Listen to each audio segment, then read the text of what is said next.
তো আজকে আমরা কথা বলবো ওরোফাস্টিন সম্বন্ধে। এটা আয়রন টনিক সিরাপ, যে কোনো মেডিকেল স্টোরে আপনারা সহজেই এটা পেয়ে যাবেন। সেটা 200 ml সিরাপ আছে, সেটার এমআরপি আছে মনে হয় 272 টাকা। আপনি এটা, যার হিমোগ্লোবিন শরীরে খুব কম আছে, রক্ত কম আছে, সেই খেতে পারে। এবং যেমন প্রেগনেন্সি পেশেন্ট বা প্রেগনেন্সি মহিলা আছে যার হিমোগ্লোবিন কম আছে, দেখা যায় হিমোগ্লোবিন কম হয়ে যায়, তখন ডাক্তার এই তাকে প্যাক দেয়।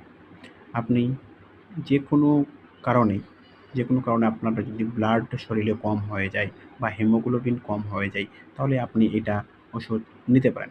এটা ওষুধ নেওয়ার আগে আপনি ডাক্তারের সঙ্গে যোগাযোগ করবেন, কারণ ডাক্তার আপনার বয়স অনুমানিক বা আপনার দেখেই অটোমেটিক ডোজ বলে দেবে।